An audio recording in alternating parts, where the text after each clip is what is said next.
қостанайлық Nissan Maxima обзор түсірейік. Енді шанақ бойынша әдемі. Бізде мына деталь, капот боялған, қалған жердің бәрі өзінің родной краскада көлік. Алды екеу жаздық, артқы екеу қыстық. Енді бастап атқан моменттері бар, бірақ бұны боямай, көзін құртатындай бір амал жасауымыз керек, өйткені родной красканы біз қалдыруымыз керек. Бізде бұл Nissan Maxima 98 жылғы, бірақ араб рыногына жасалған. Енді көпшілік европей жақсы көреді ғой. Бірақ мына араб үш объем механикасы сұмдық жүреді екен жігіттер. Так, оригинал. Мен ойлаппын негізі Максимада былайына қара болады ортасы рестайлингте. Сөйтсем бұл жоқ, осында жүреді дейді негізі. Так, тоже оригинал. Так, антенна жоқ. Толықтыру керек болады. Так, мына боялған деталь мына жерінде момент бар екен. Так, оптикаларына келіп жүр. Шыбын шіркей кеше өлді бәрі. Толық оригинал. Түнде жарығы жақсы екен. Мен қазір оталдырып, қыздырып қойдым, өткені нені тексерген керек. Майын тексеріп алдым. Майы орионда тұр екен. Жұмыстары жігіттер, обшивка жыртық. Орындық енді, сұмдық енді мынау. Біздің дәжене деген кісіден алдық, енді өксіден. Дәу өксі екенді. Маған есінде жүреді бұл. Білмеймін, мынаған привозной салон саламыз ба деп тұрмын, өткені чехол екен астында орындықтар. Бірақ что-то онан қырап тұрған емес. Потолоктың ластығы деген. Не только потолок. Бісміллә. Көлік жүрген шақырымы жігіттер 301.116 болды ғой Алматыға дейін. 299-ымда алдым. Бір катушка жолда отказ берген сияқты. Жаңа кішкене троение бар. Так, сосын мына есіктің обшивкасында да жұмыс бар. Манау бар. Мынада да мінекей кішігірім жыртықтары бар. Так, магнитофон өзінің штатный оригинал. Енді бұлай по электрикке қатты нарекание көріп тұрған жоқпын. Маған ұнамай тұрғаны салонмен ходовкасы және рейка жоқ. Мына рейка жоқ болғанына походу біраз болған, өткені Қостанайда 100 мың теңге тұрады екен. 100 мың теңге тұрсын, басқа тұрсын жасаған дұрыс болар еді. Енді соның себебіне мына руль жырып тастаған ғой. Мына қазір руль деген сұмдық ауыр мына жігіттер. 2000 шақырым жүріп келдім ғой. Так, жалпы сондай. Бұлай порогтары бәрі әдемі. Гофрасы жолда жыртылды ғой деймін, бұл шекілі. Пар деп тұр ғой. Так, мынау артқы көрінісі. Мына чехол не үшін кигізді екен, не? Быт чехол. Осында көлік жумайды, түсінбеймін ғой. Осындай енді. Барға қанағат. Осы көлікті алып келдік. Содан кейін жігіттер. Так, терезенің сызықтарын қараңыздар енді. Бұның бәрі бұйырса жөнделетін болады. И мынау өзінің оригиналдық лобовой.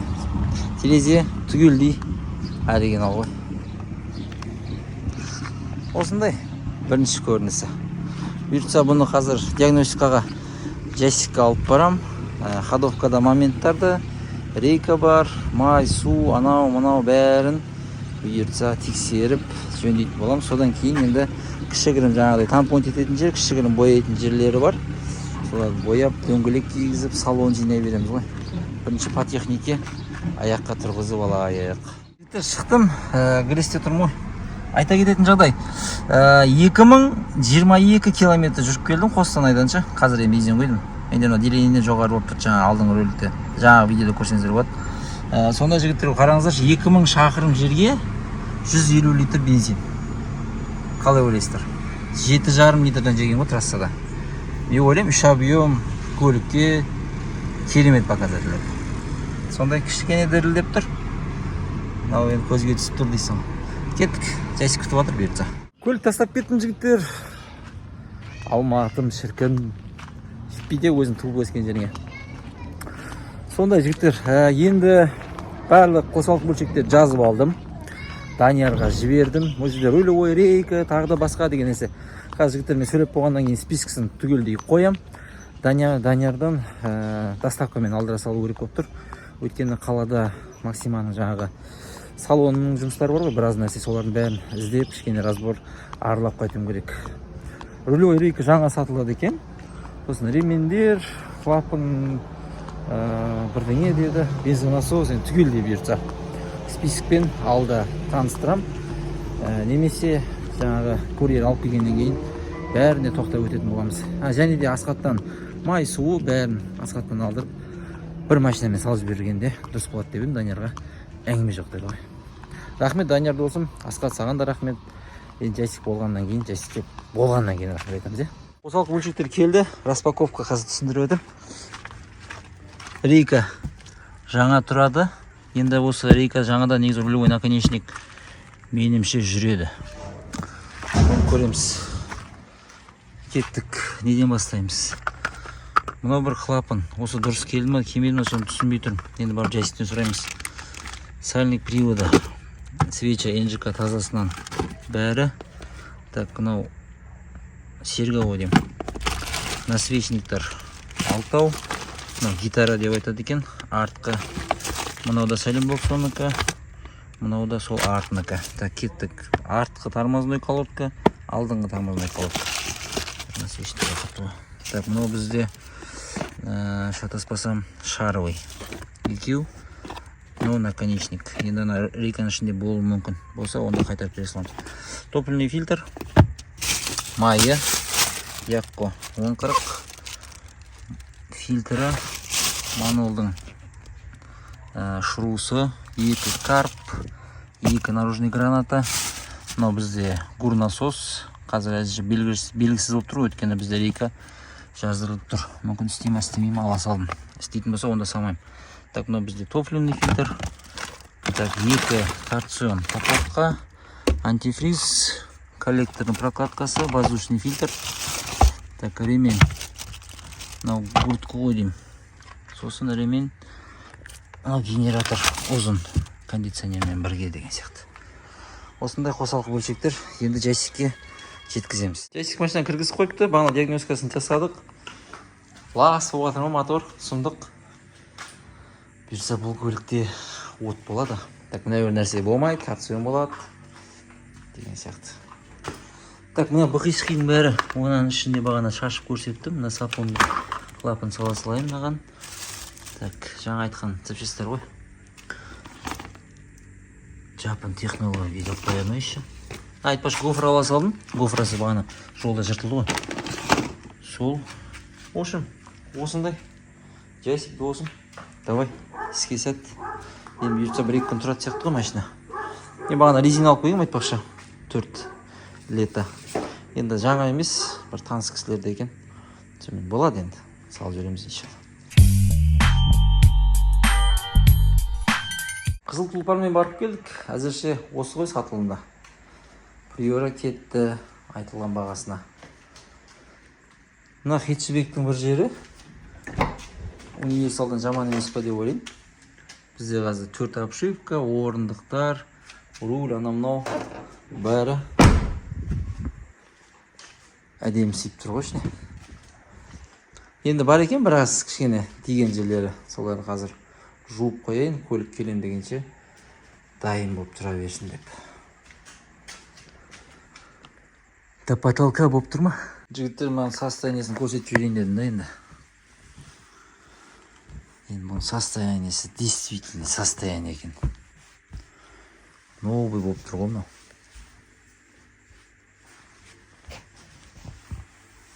Не привозной деген. Антенна. Анау руль. Мынау дверной карта.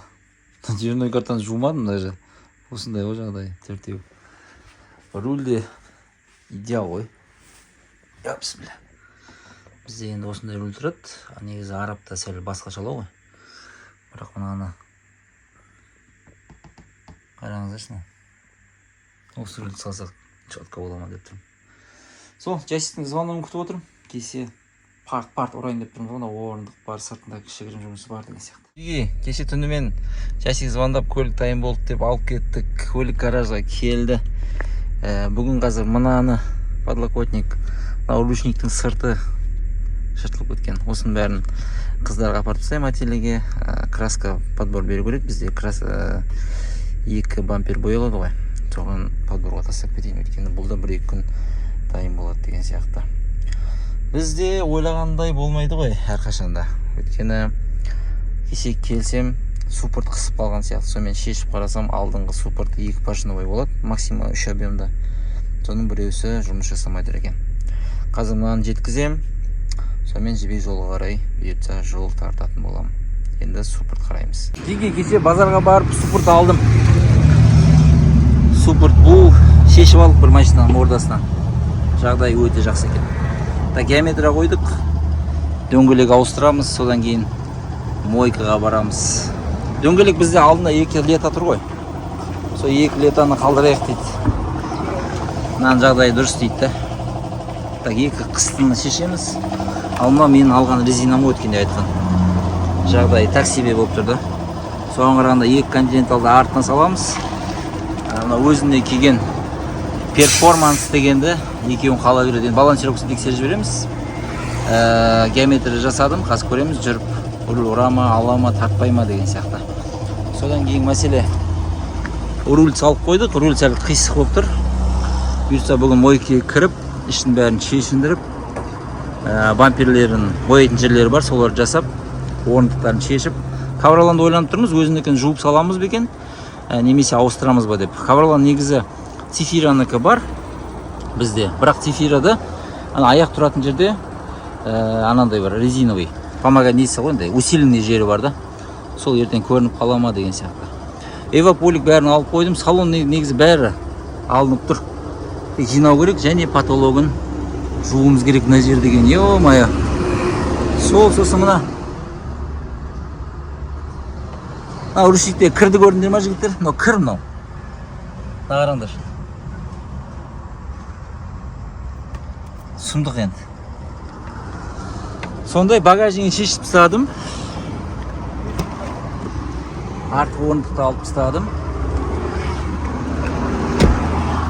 Багажыға шешіліп тұр. Енді бір запасканы алып тастап, ішін бір жуамыз.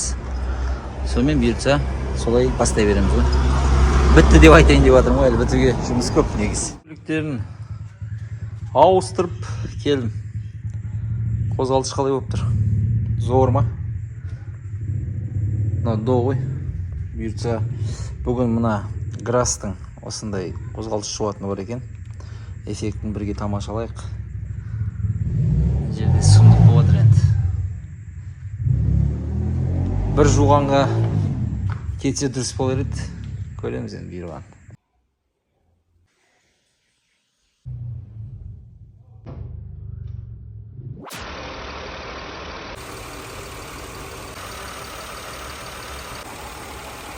Не айтайын, Грасс деген енді қатты мықты химия деп айта алмаймын. Енді жақсы болды бұрынғысынан. Бірақ мен ана алып жүргеннен разделмеден сәл нашарлау сияқты ма. Енді өздеріңіз баға бересіздер ғой. Мына жердегі май кетті. Мына жердегі май кетті. Біраз енді жақсы болып қалды. Қозғалтқыш жудық көлікті. Кішкентай жұмыстары бар еді. Олардың бәрін грунтовать етіп қойдық. Бізде алдың крыло, капот және мына крыло, мына кантигімен переход жасап боялатын болады. Қалған жерін бәрі родной краскасын қалдырамыз. Мен үшін өте қатты маңызды нәрсе сол жігіттер. Білмеймін сіздерге қалай екен. Енді біз шіріп арка көтеріліп атқан нәрсе жоқ. Енді бірең сараң аз бұндай көліктер. Өйткені бұлар сол артқы крыломен ауырады, шіріп көтеріледі. Алдына ойлаңыздаршы, 98 жылғы көлік сол күйі сақталған. Вообще бір кішігірім тас деген жерлер бар не? Бірақ ол қатты страшный емес, андай көтеріліп, қалай айтсам болады, жаман болып тұрған жоқ былай айтқанда. Сол үшін родной красканы қалдырамыз. Кеше тонировкасын шешіп шықтым. Мынаны қалдырайын дедім. Өйткені бізде мына жерде орындық тұрады. Былай артында жаңа. Сонымен онша көзге көрінбейді деген ойдамын. Так, астың бәрі бүтін. Шірік жері жоқ. Енді ковроланы шешкеннен кейін тағы да көреміз. Ковролар мәселесіне келетін болсақ, жігіттер, бұл Максиманікі, өзінікі ғой. Бізде цифері бар. Цифер алғам. Енді жақсы ковролар Максима табу өте қиын. Енді өкінішке орай, цифері оң рөл. Онаны пассажир аяғының астында андай усиленный жер бар ғой, қара. Сол болып тұрайын деп тұрды. Соны білмей тұрмын. Соны саламыз ба, немесе өзінікін жуып саламыз ба деген сияқты. Өзінде өкінішке орай маған ұнамайтын жері артында жыртығы бар да. Енді сол жерін кішкене тоқып жіберіп, салып жібереміз ба, жуып, немесе ауыстырып жібереміз ба. Енді Асекеңмен ақылдасам. Сосын мәселе, жігіттер, көліктің терезедегі сызығы. Страшно ма? Көлік негізі часто жуылмаса, терезе ашып жауып берсе сондай болады. Так, мына жерде бар міне сызық, лайна кеткен. Оның бәрін жөндейтін боламыз. Так, алдыңғы лауға келетін болса, жігіттер, бізде мына жерде міне тас деген жері бар. Бұны қатты қыздыруға болмайды. Трещина үлкейіп кетуі мүмкін. Енді ана қашан тиген десем, дед Женяға ол бұрыннан бар дейді. Сол себептен ол қазір тоқтап тұр әдеміше. Полировка лобовой терезеге жасалмайды. Өйткені анау киіп кетеді. Ал маған маңыздысы бұл жерде терезенің өзі Nissan 98 жылдан бері сақталғаны. Ал Қытайдың әңгімесі болатын болса, бір көп болса 30 мың теңге ауысып кетер. Так, мына құлақтар не екен бізде? Полировкамен кетіп қалса кетіп қалды, болмаса боялады. Так, мына терезеде кішігірім бар екен. Сызықтар. Мына жерде бар екен ме? Бұның енді жарас жеңіл, арғы терезенікі енді көп екен. Сондай, бүгінгі жұмыс енді грунтовка кебет. Бүгінге покраскаға жарамайды бұл.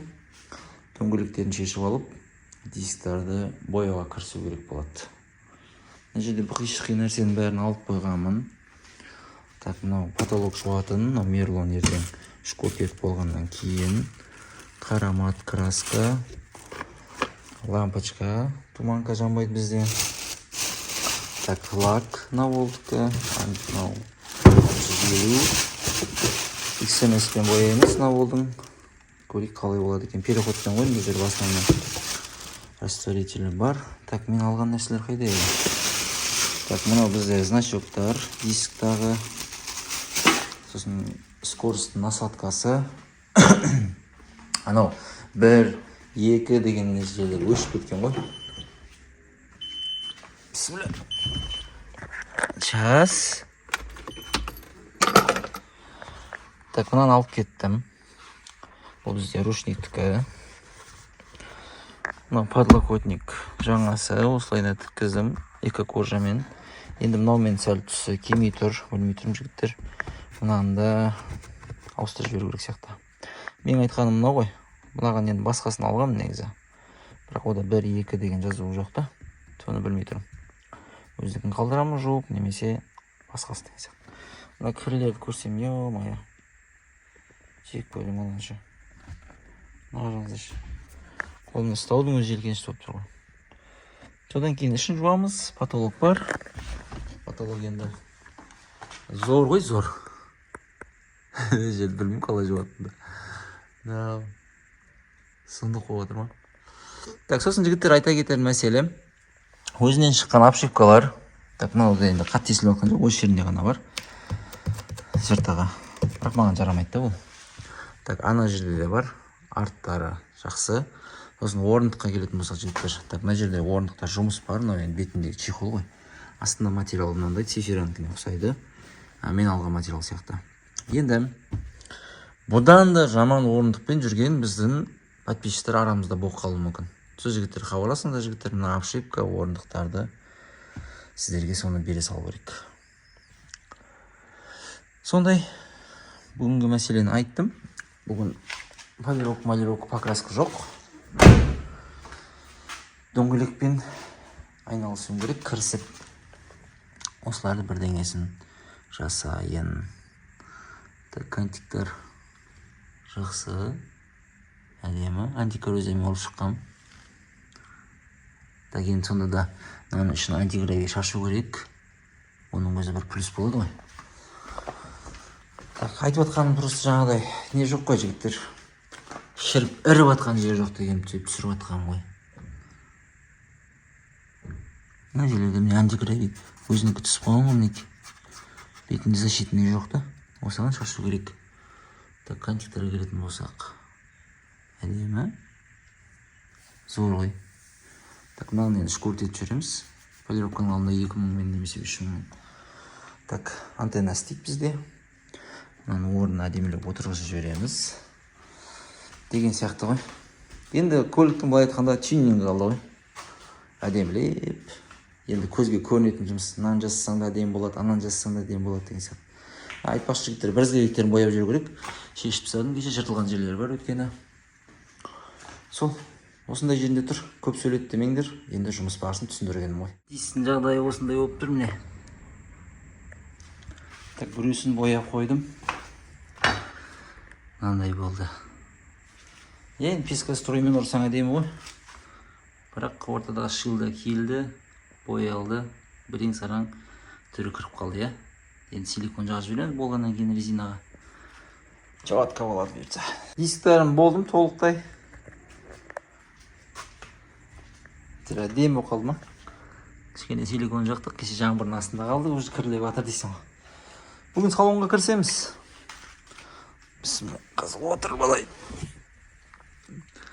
Ременнен бастаймыз, жігіттер, көрініп тұр ғой, я, кір.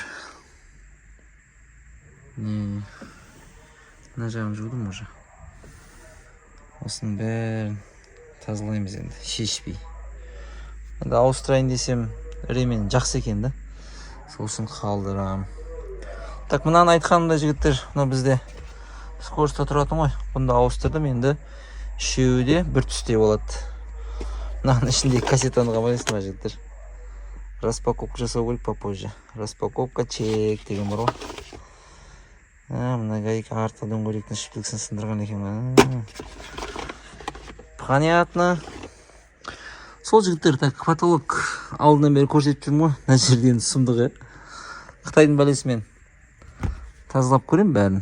Мынау енді до видеосы. Ременнен бастап атырмын. Ремен жуып атам да. Сөйтіп потолок мына жерін көре салайшы деймін ғой. Бағана мына жер.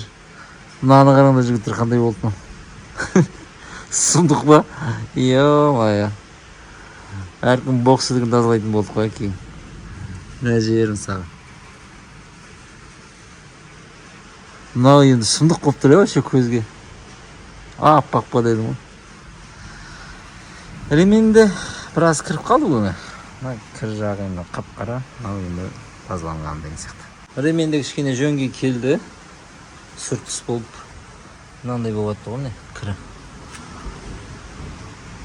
Потолоктың жартысынан жартысын болып қойды міне. Мына жерлер страшно жаман еді бұғаны.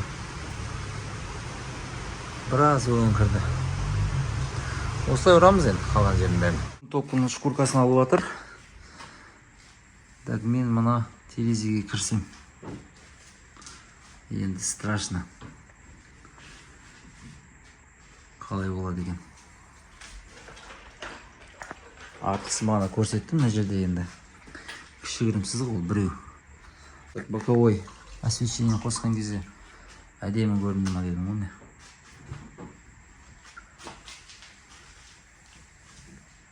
Кеттік, бастаймыз.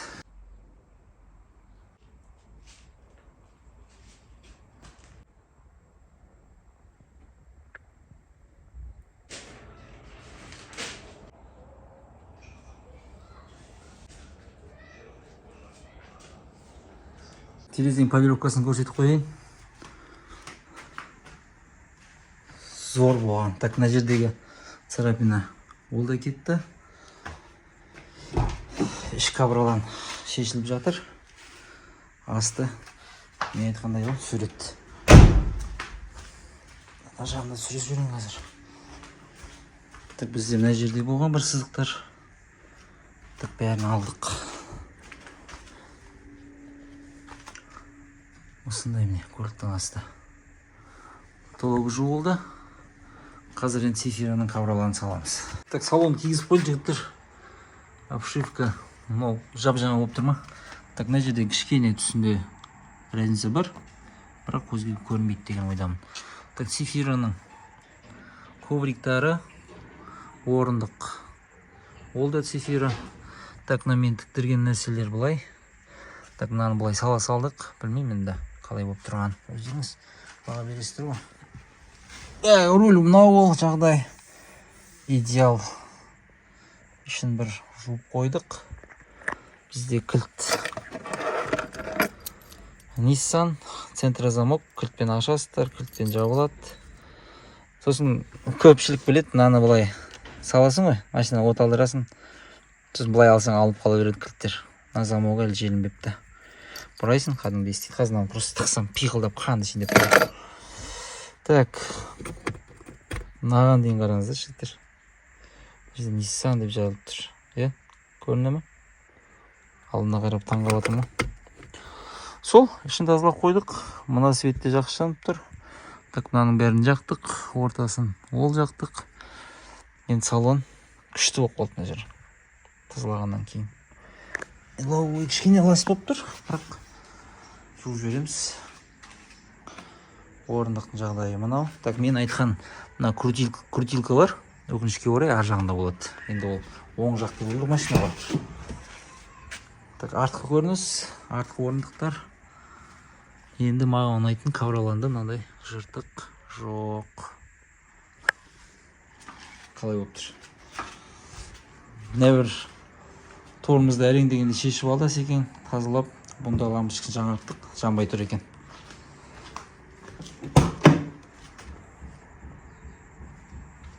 Қалай? Өзіме қатты ұнап тұр. Жаңа көлік сияқты болып тұр ғой салоны. Дүйімді картаң жағдайы. Так, крутилкалар мынау ғой мен айтқан жаңағы. Осындай жағдай. Так, Эвополик алдық бұл көлікке. Эвополик лайфхак деп айтайын ба, не деп айтайын жігіттер? Мына Каспий приложениеден, Каспий дүкенінен заказ бердім. 9700 теңге деген. Енді бұйырса салып көреміз. Болады деген үміттемін. Негізі бұны базарда 15-13 мыңнан тігіп, Каспий деген жақсы болды ғой. Бір жағынан арзан, бір жағынан доставкасы бар деген сияқты. Иги лайфхакты қоя тұрыңдар. Мен бана поликтің несін айтып едім ғой. Сол бізге кішкене мынандай болып тұр. Енді мынаны қайтадан ательеге барып қыздарға мына жерін жондырып, былай қарай түсіретін бірден істеп жүру керек болып тұр, е. Ал егер кнопочный болатын болса, сіздер редимді картада максима, ол кезде зор болады екен. А бірақ мынандай болатын болса, келін кіремей кішкене переделка болады екен. Багажник түсіріп өтейші. Так, антеннаны салдық.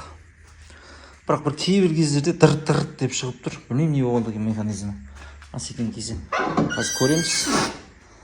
Багажник жағдайы. Бірақ мына майлар зың болып кетіп қалды деп айта алмаймын, жігіттер. Қалды кавраланды. Мына жандарын бәрін жуып шықтым. Лампочкаларын бәрін жақтық. Так, астын жудық. Дөңгелек жудық. Домкраттың орнына салдық. Сонымен четко. Бұйырса бүгін Алла нәсіп етсе полировкасын бастаймыз.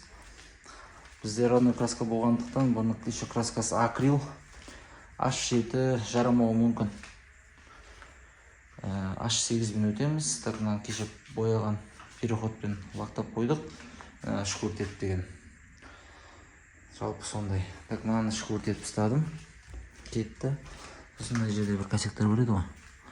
Оны алып ұстадым. Енді көрініп тұрған ақтып. Бұйырса полировкадан кейін, мойкадан кейін түрі бір жақсы болып қалу керек. Әзірше подкрепканың іші лас, дөңгелек лас. Бір көзге көрінбей тұр. Туманкаларын тазалап қойдық. Лампочкаларын жақтық. Мынау бізде іші бытшытып кеткен екен. Өткен мына жерде кішігірім тас тиген жер бар екен. Мына жерге былай әдеміле бірден орастыру керек.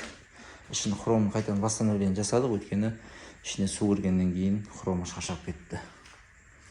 Сол, так, дворниктерін ауыстырып қойдым. Жаңа тұр. лампочкалар толный жаңа, олана поднамерниктегі барлық лампочкасын ауыстырдық. Лампочкадан бөлекте жігіттер динамиктерді ауысты көліктің. Так, мына өзінің Japan Panasonic тұрады екен ғой оригиналда. Мынандай болып жыртылып кеткен ғой. 4 не салдық? Пионер. Енді бір зың деп айта алмаймын, бірақ болады әйтеуір тыңдауға. Бірдеңе пышырлап тұр ғой. Көлік полировкасын бір өтіп шықтым жігіттер. H8 қоқпен. Енді результатты бұйырса қазір көреміз. Сосын бағана роликте көрсеттім ғой. Бізде Эвополик Каспий дүкенінен заказ берді. Бізде жаңағы багажникті және де бензобакты ашатын крышкасының жаны ошибка болды. Оны ательеге барып тіктіріп, және қайтарсын, болат тасыма кіріп, кондиционерін заправка жасап алдым. Енді бұйыртса көлік дайын болып қалған сияқты. Өздеріңіз қарап, бағалап жүреміз. Максиманы қарсы алыңдар.